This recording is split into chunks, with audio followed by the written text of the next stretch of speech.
오시면 다 들어오신 줄 믿고 우리 시작을 하겠습니다. 먼저 우리 심리부장 안충기 목사님께서 회원 자격 심사 보고를 해주시죠. 심리부 회원 자격 심사에 대해서 보고합니다. 심리부가 필요한 심사 대상 서류는 이미 지방의회의록에 다 공고되었던 것처럼 이와 같은 자료를 주었습니다. 상회비는 모든 교회가 다 납부했습니다. 미비된 교회는 미비된 교회는 추후에 서기에게 제출하기로 하고 저희 심리교회에서는 대의원 자격 전원 교회의 대의원들에게 부여하기로 하였습니다. 목사 정대의원 29명, 담임목사 20명, 군목사, 성교목사 9명, 장로대원 10명, 발언권대원 12명, 원로목사, 명예목사 4명, 원로장로 8명, 목사 준대원 5명, 흑동목사 5명, 총 55명에 대해서 대의원 자격을 부여하였습니다. 이상입니다. 선생님께서 이 55명에 대한 회원 전명을 하겠습니다. 대의원 회원 전명하겠습니다. 조칭은 생략하겠습니다. 양해해 주시기 바랍니다. 제가 설명할 때 대답해 주시기를 부탁드리겠습니다. 안충기, 김기동, 네. 윤석형, 민우석, 최진호, 발언권 대의원 설명하겠습니다.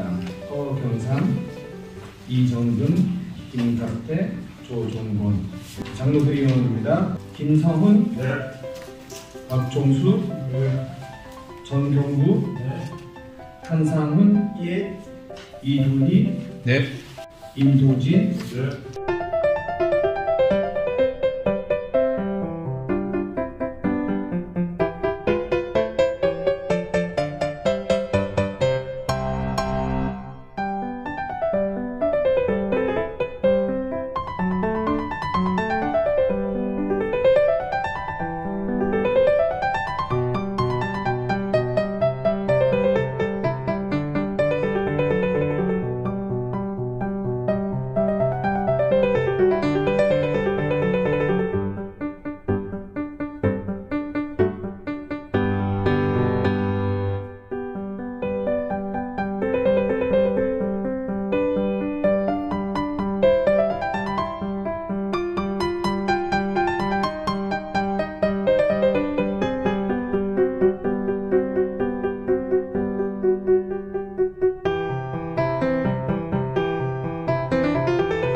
재림을 주제로 설교를 준비했고요.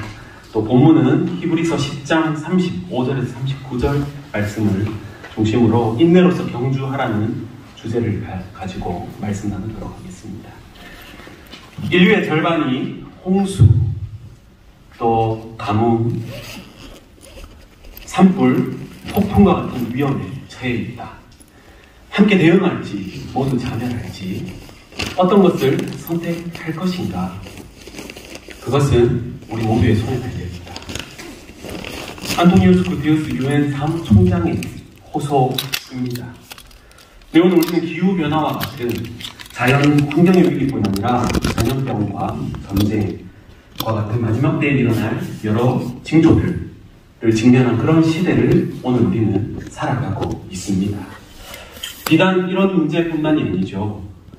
포스트 모더니즘과 종교다원주의, 또 인본주의와 과학의 발달로 하나님의 창조 질서는 무너지고 있고, 진정한 진리, 참된 길이 무엇인지조차 구분하기 어려운 혼미하고 혼탁한 영적인 미혹의 시대를 우리는 살아가고 있는데요.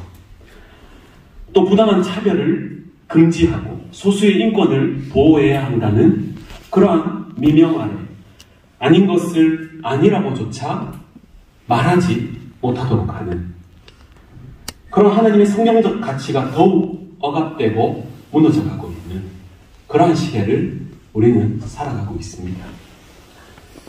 앞으로의 세상이 과연 얼마나 더 치열한 영적인 전쟁터가 될까요?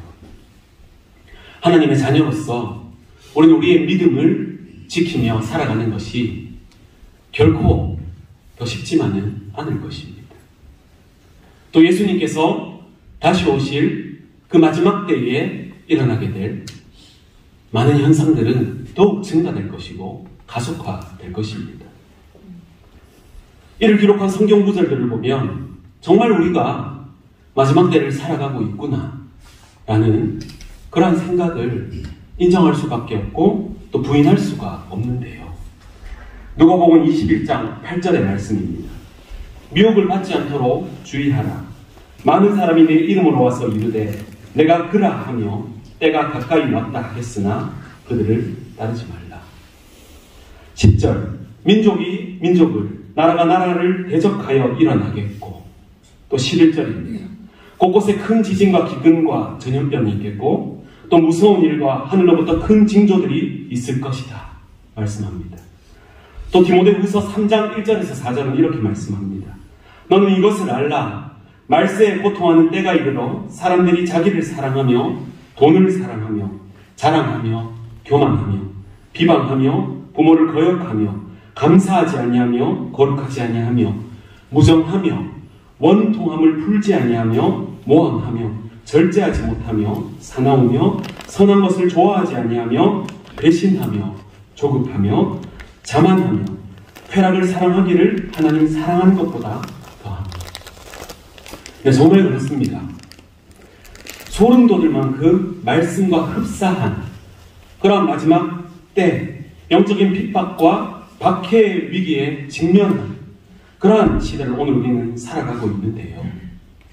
그렇다면 여러분, 이런 상황 속에서 어떻게 우리는 우리의 믿음을, 우리의 마음을 지키며 살아가야 할까요? 그에 대한 대답이 바로 오늘 읽은 오늘 히브리서 본문의 말씀입니다. 히브리서는 외부의 핍박과 박해, 고난의 상황 앞에서 믿음과 신앙을 저버리고 떠나려 하는 그런 성도들을 설득하기 위해 쓰여진 말씀인데요. 고난과 어려움 앞에서 믿음을 포기하고 떠나고자 하는 성도들을 향해서 너희 담대함을 버리지 말라. 너희에게 인내가 필요하다라고 권면합니다. 그리고 나아가 우리가 담대함을 가지고 인내로 견딜 때 하늘로부터 큰 상, 또 약속하신 것을 받게 된다라고 말씀하고 있는데요. 그렇다면 무엇이 큰 상이고 약속하신 것일까요? 그것이 무엇이기에 우리는 고난과 어려움을 이겨내고 인내해야 하는 것입니다. 네, 그것은 바로 본문 37절의 말씀. 잠시 잠깐 후면 오시리가 오시리니 지체하지 아니하시리라. 그렇습니다. 우리 주님께서 곧 오십니다. 잠시 잠깐 후 지체하지 않으시고 네, 수고하셨습니다. 잘 하시겠고요. 김주범 전사님에 대한 설교를 우리 김현성 목사님. 그리고 영상 준비됐어요? 예. 자, 이번에는 그 스리랑카에 설교하시는 전길수 선교사님의 전도사님, 그죠? 우리 설교를 영상 듣겠습니다. 본문의 내용은 예수님께서 십자가 고난으로 죽으셨다가 부활하신 이후부터 승천하실 때까지 제자들에게 나타나셔서 행하셨던 일들과 하늘에게 오르시기 직전에 마지막으로 제자들에게 명령하셨던 일들이 기록되어 있습니다. 오늘 본문은 크게 두 가지로 구분할 수 있는데, 첫 번째는 성경에 기록된 예수님 자신에 대한 기록들이 어떻게 이루어졌고 또 어떤 것들이 앞으로 이루어져야 할 것인지에 대해 예수님께서 친히 제자들에게 말씀하신 내용이고, 두 번째는 승천하시기 직전에 제자들에게 명령하신 것들에 관한 내용입니다.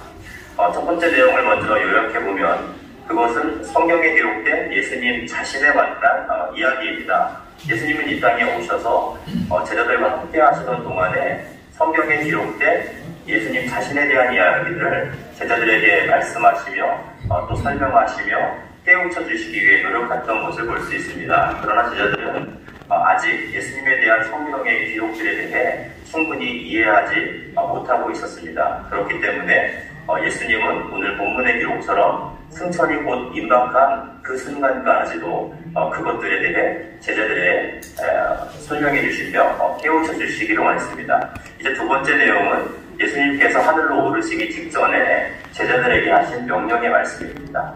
먼저 44절 말씀을 보면은 내가 너희와 함께 있을 때에 너희에게 말한 바 곧 모세의 율법과 선지자의 글과 시편에 나를 가리켜 기록된 모든 것이 이루어져야 하리라 라고 말하는 것이 이것이다 라고 말씀하시며 그 말씀을 풀어 설명하시고 깨우쳐 주셨습니다. 다시 말씀드리면 예수님은 구약 성경에서 예수님 자기 자신에 대해 기록된 모든 것이 반드시 성취될 것이라고 제자들에게 말씀을 하셨습니다. 성경을 생활비로 요약하면 오실 예수님, 오신 예수님, 다시 오실 예수님이다 라고 말하기도 하는데요. 결론적으로 성경은 예수 그리스도에게 모든 초점이 맞춰져 있다는 것을 의미합니다.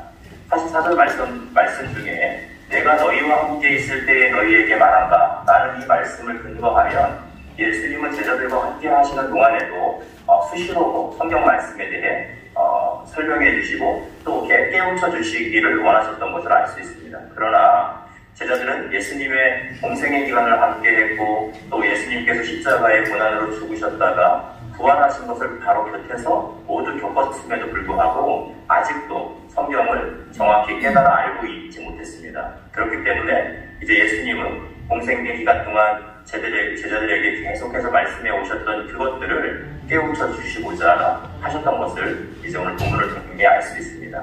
이와 같이 예수님 본인에 대한 성경의 기록들에 대해 예수님께서는 제자들을 깨우쳐 주시는 이러한 장면이 24장 27절에도 거의 동일한 내용으로 기록되어 있는데 말씀을 보면 모세와 모든 선지자들로부터 시작하여 성경 전체에 자기에 관하여 기록된 것을 자세히 설명하시리라 라고 기록되어 있습니다. 예수님께서는 이제 엠마오로 가던 두 제자들에게 나타나셔서 27절 말씀처럼 성경에 대해 설명해 주시고 깨우쳐 주셨습니다. 예수님께서 함께 하시던 동안에 제자들과 함께 하시던 동안에 계속해서 설명해 주시고 깨우쳐 주시고자 했던 말씀들을 다 잊어버리고 엠마오로 향해 가던 제자들에게 예수님이 나타나셔서 성경을 다시 깨우치도록 설명해 주시고 또 그들의 눈을 밝혀 부활하신 예수님인 것을 그들이 알아볼 수 있도록 하신 후에야 그들은 이렇게 고백했습니다. 우리에게 말씀하시고 우리에게 풀어주실 때에 우리 속에서 마음이 뜨겁지 아니하느냐.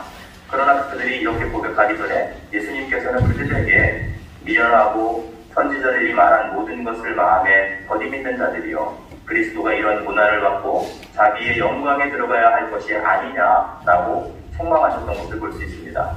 이 말씀을 통해 우리 예수님께서 자신에게 성경의 기록들 중에서 특히 어떤 내용을 제자들에게 가르치시고 깨우쳐 주시기를 원하셨는지 알 수 있습니다. 이제 누가복음 24장에는 헬라어 데이라는 단어가 3번 쓰여 있습니다. 이 단어는 영어 성경에서 머스트로 번역이 되어 있는데, 다시 말하면 성경에 예수 그리스도에 대해 기록된 모든 것이 반드시 이루어질 것이라는 것을 의미하는 것이고, 이는 예수께서 십자가의 고난을 받고 죽으시고 또 부활하신 후에 그 모든 말씀이 기록된 말씀들이 그렇게 이루어졌던 것처럼 이제 하늘로 승천하셨다가 또 이 땅에 다시 오시는 재림 또한 반드시 이루어질 것이라는 것을 말씀하고 있는 것입니다. 이제 45절 말씀에서 이에 그들의 마음을 열어 성경을 깨닫게 하셨다고 이제 기록되어 있는데, 27절의 말씀처럼 예수님께서 그 제자들의 마음을 계속해서 깨우쳐 주시기를 원하셨다는 것을 알 수 있고, 이제 46절과 47절 말씀은 성경에 기록된 그만해도 돼요. 네, 수고하셨습니다. 네, 그러면 이제 바로 순서대로 우리 남기범 전사님에 대한 설교를 김현승 목사님 나오시니 평가해 주시고, 우리 전길소 선교사님에 대한 설교를 곧바로 안충희 목사님 평가해 주시기 바랍니다. 평가한다는 게 무슨 것 같습니다. 저도 헤매고 있는데 제가 전사 때 설교했던 것보다요 100배 잘하셨고요. 3가지만 말씀을 드리겠습니다. 첫 번째는 하여튼 이 본문을 얼만큼 잘 아느냐 이런 부분들이었는데요. 이 본문을 서론에서 조금 이렇게 포인트가 먼저 나왔었으면 끝까지 집중력을 갖고 들을 수 있을 것 같은데, 서론이 뭘 얘기하려고 하는지가 너무 길었던 거 아닌가 그런 생각이 좀 들었고요. 그 다음에 두 번째는 좀 영적인 부분인데, 내가 은혜를 먼저 받은 부분인지가 사실은 드러나야 되는 것 같습니다. 근데 목사님들 잘 그게 안 돼요. 네, 근데 어쨌든 그런 것들을 좀 말씀드려서 이 본문을 완전히 소화한 다음에 그것이 정말 내 것으로 된 그 말씀을 전할 때 저도 그렇게 못하는데 그게 은혜가 된 것 같다는 생각이 들었고요. 그 다음에 제가 이제 읽은 관심 있는 건 뭐냐면, 들리는 설교가 뭘까라는 생각을 많이 했는데 그게 쉽지 않더라고요. 다 상황마다 콘텍스트가 다 다르기 때문에. 그런데 하나는 생각을 해봤습니다. 설교는 정보 전달이 아니다라는 거죠. 그러니까 읽는 설교인 느낌은 사실은 안 들리죠. 근데 읽더라도 아까 말씀드린 것처럼 전체를 다 소화한 다음에 읽으면 그래도 그게 좀 느껴지는 것 같은데, 오늘 좀 이제 물론 이제 전사님들이 긴장돼서 읽기 바꾸시는 게 아니었나 그렇게 생각했지만 잘하셨습니다. 통과하신 것 같습니다.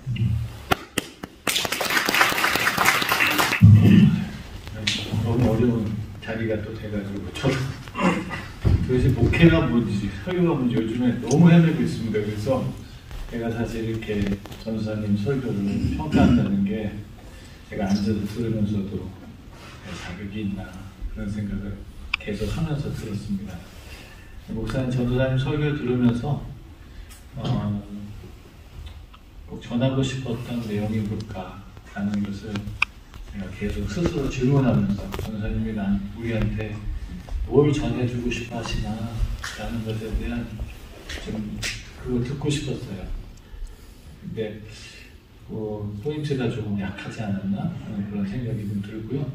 그 다음에 또 하나는 제한된 시간 속에서 좀 반복하는 말씀들이 계속 있었던 게 조금 아쉬웠다. 그러니까 시간이 넉넉하고 그랬으면 좀 뭐 반복해도 좋은데 똑같은 얘기들이 계속 이렇게 몇 번 반복이 되니까 좀 시간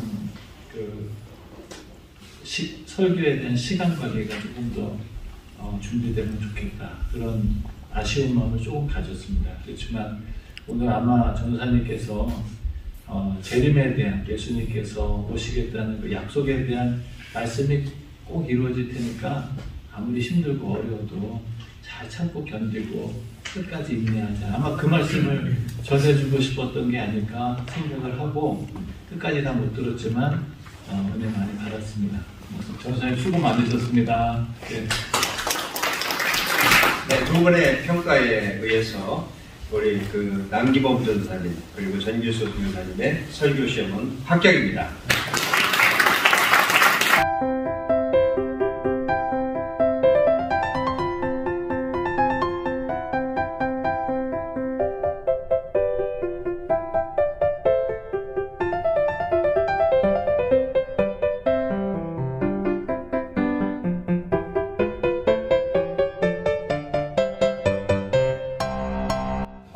이제 거의 끝으로 예산안 협찬 시간이 있어서 예산안 작성을 위해서 한 정회를 한 2분 한 20초 정도